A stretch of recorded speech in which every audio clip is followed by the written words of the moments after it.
Well, I've been talking about food. I've been talking about good reserves. I've been talking about food reserves. All these reserves, it's for the state. It's for the nation. This is what I call AGYAPADIE, the real AGYAPADIE. Because you need an equity of what belongs to you.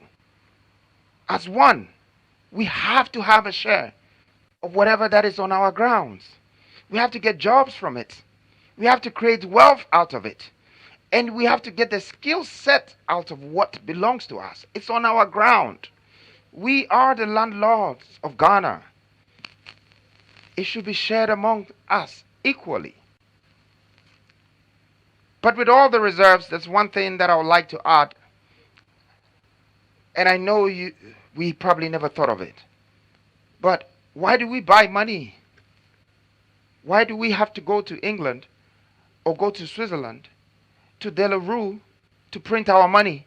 And after we fly or ship the money, before we have money?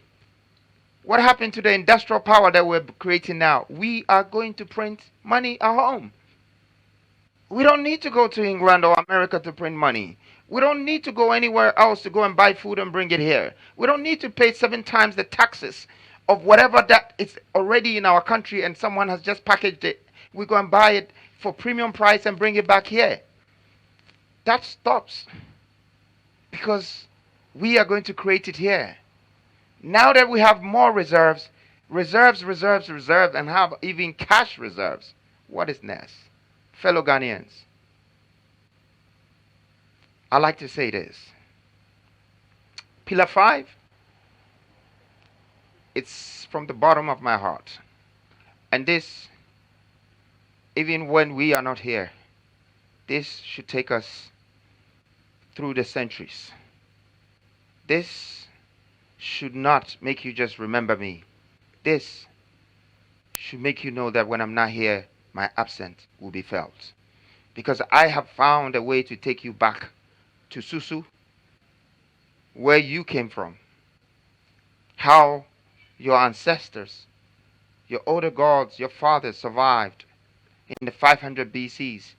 We are going to create the National Sovereign Wealth Fund. This is the new IMF. Well, at this very point, Ghana is going to help me launch the new IMF because verbally it said, but physically and mentally, we are about to implement it. This pillar is a new policy and it would disrupt, and dissolve. But eventually, it will rebuild our heritage value. In the past, our minerals have been extracted and exported for pennies. We're ending it.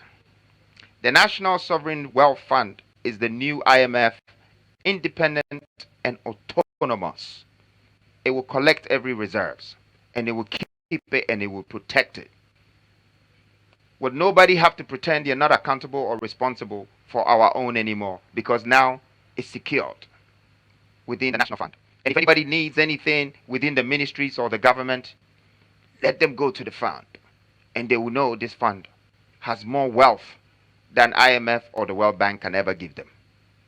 And they will know it all came from these grounds. It's the reserves, your gold, your cocoa, your 100 years of seedling banks, your tax reserves. Feed the fund. 100 million barrels of oil, 100 years of seedling reserves.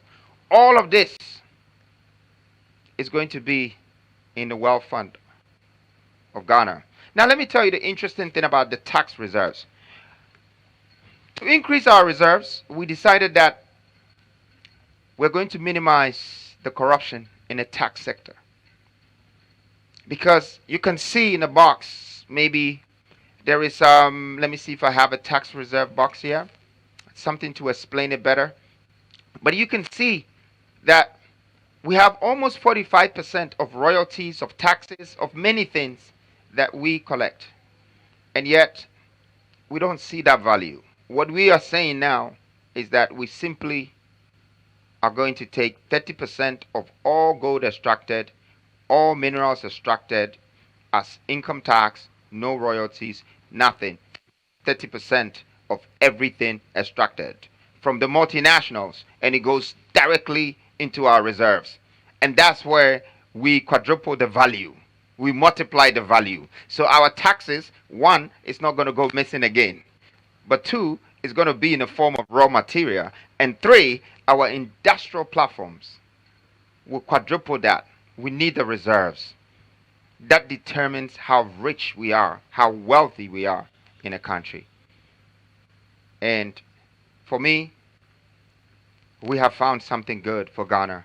I hope the African countries can take this blueprint as well and start making sure that they have their own reserve banks, just like all the first-class countries in this world. They have reserves. That being said, I'd like to take you to Pillar 6. I think this is my favorite. But I know I have a lot of favorites in these 12 pillars. These pillars are supposed to be the pillars that holds the structure of this country. We look at this country as a structure before we can protect the roof of this country, before we can protect the floors of this country, the grounds of this country, the foundation of this country. And that's why I believe that the SSNIT revolution is going to revolutionize Ghana. Now let's go into this. The SSNIT revolution is solving three major needs, but I also call it major problems of Ghanaians. And that's health, education, and accommodation. Currently, contributors of SSNIT have to pay and wait up to 40 years till pension before they be qualified for their claims. Some will die halfway and it will not even be given to their children. Some will never even see this. But we have changed it. As from now, we would say that our policy would be turning the SSNIT fund into, turning SSNIT into a nation's insurance fund.